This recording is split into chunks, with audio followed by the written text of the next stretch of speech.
Assalamualaikum warahmatullahi wabarakatuh. Perkenalkan, nama saya Marpira dengan NIM A1B121006. Nah, di video kali ini saya akan membahas tentang doa memandikan jenazah, mengafani, dan menyolati, dan tata caranya. Nah, di yang pertama nih, tentang memandikan jenazah perempuan.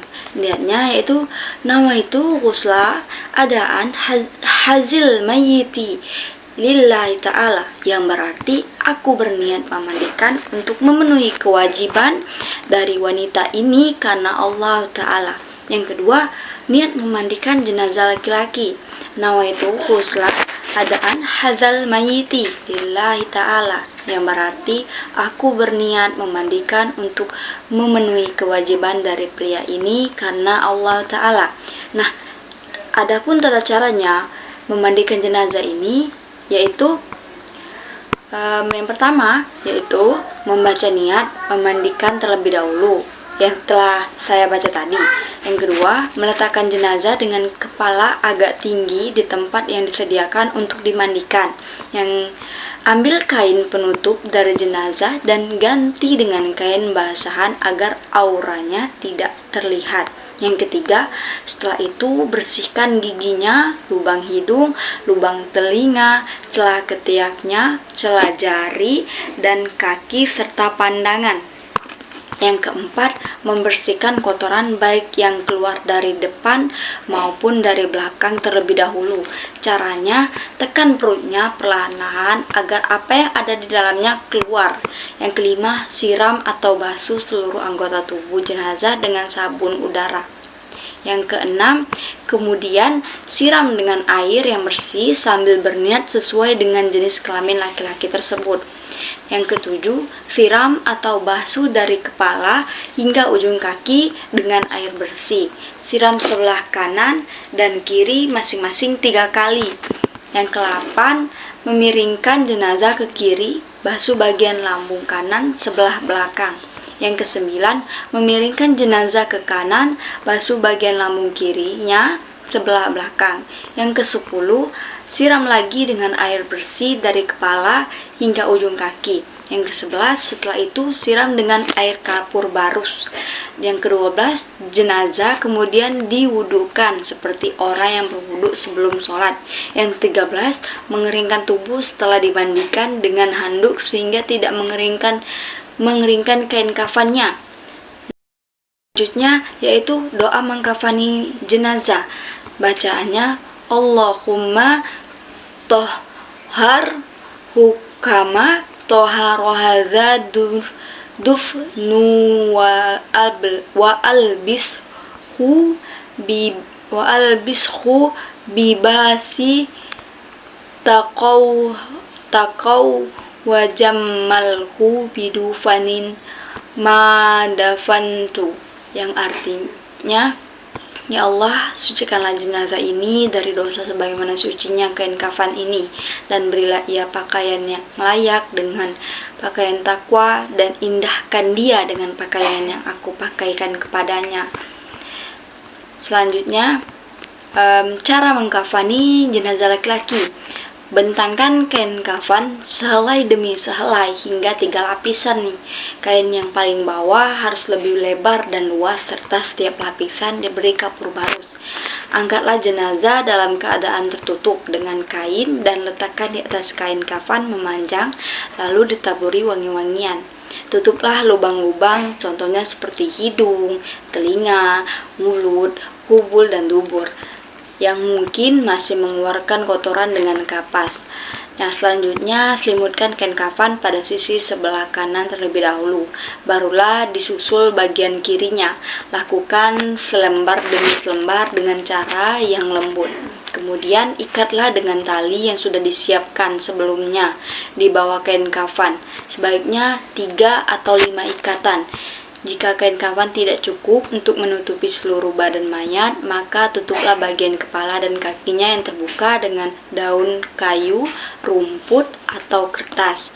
Nah, tata cara mengkafani jenazah perempuan yaitu terdiri dari 5 lembar kain. Yang pertama, berfungsi untuk menutupi seluruh badan. Yang kedua, berfungsi sebagai kerudung kepala, yang ketiga sebagai baju kurung, yang keempat menutup pinggang hingga kaki, yang kelima untuk menutupi pinggul. Cara mengkafani jenazah perempuan, yang pertama susun kain kafan yang sudah dipotong-potong untuk masing-masing bagian dengan tertib. Kemudian angkatlah jenazah dalam keadaan tertutup dengan kain dan letakkan di atas kain kafan yang sudah ditaburi dengan wangi-wangian atau kapur barus.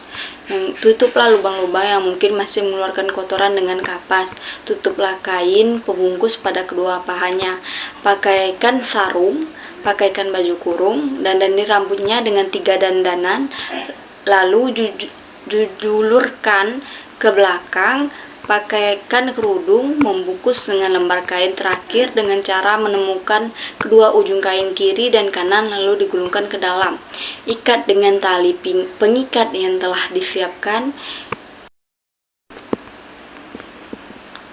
Niat menyolati jenazah laki-laki yang pertama yaitu usolli ala hadzal mayyiti arba'a takbiratin fardhu kifayatin imaman atau makmuman lillahi ta'ala, yang artinya saya niat sholat atas jenazah ini 4 kali takbir fardu kifayah sebagai imam atau makmum hanya karena Allah Ta'ala.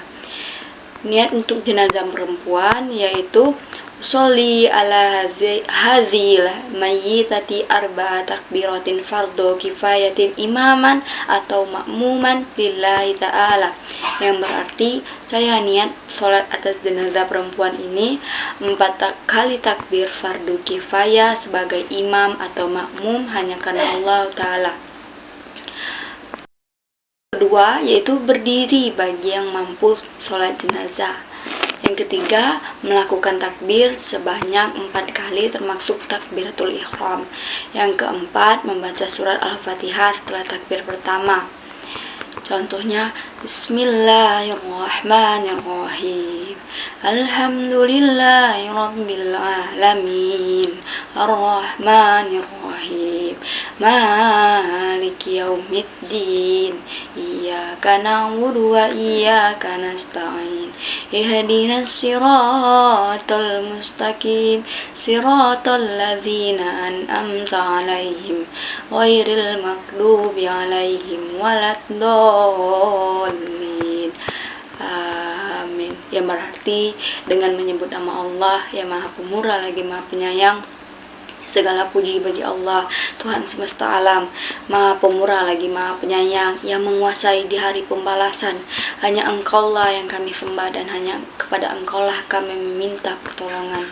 Tunjukilah kami jalan yang lurus, yaitu jalan orang-orang yang telah kami beri, yang telah Engkau beri nikmat kepada mereka, bukan jalan mereka yang dimurkai dan bukan pula jalan mereka yang sesat.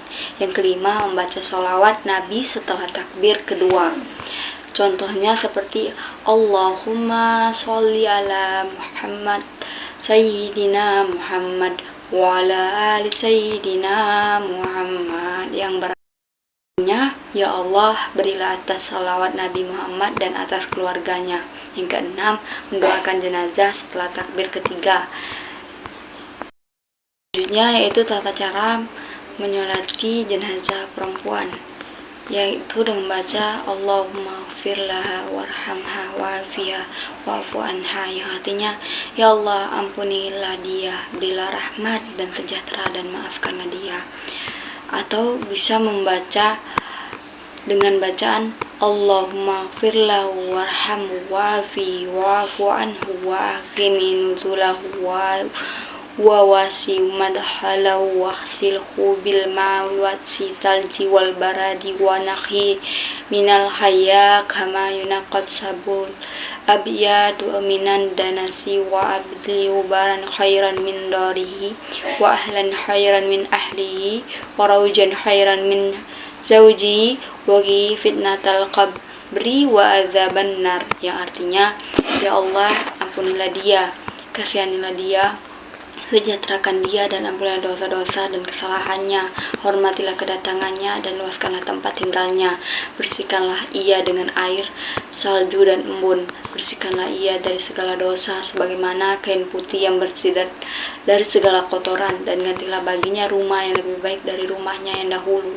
Dan gantilah baginya ahli keluarga yang lebih baik daripada ahli keluarga yang dahulu. Dan peliharalah ia dari siksa kubur dan azab api neraka. Yang ketujuh, membaca doa berikut setelah takbir keempat. Bacaannya yaitu Allahumma la tahrimna ajrahu wa la taftina badahu wa firlana walahu, yang artinya, ya Allah, janganlah kiranya pahalanya tidak sampai kepada kami, dan janganlah engkau memberikan kami fitnah sepeninggalannya, dan ampunilah kami dan dia. Yang ke-8, mengucapkan salam sembari memalingkan wajah ke kanan dan ke kiri. Assalamualaikum warahmatullahi yang berarti semoga kedamaian bersamamu serta pengampunan dan berkah dari Allah Subhanahu wa taala. Sekian dari saya. Wassalamualaikum warahmatullahi wabarakatuh.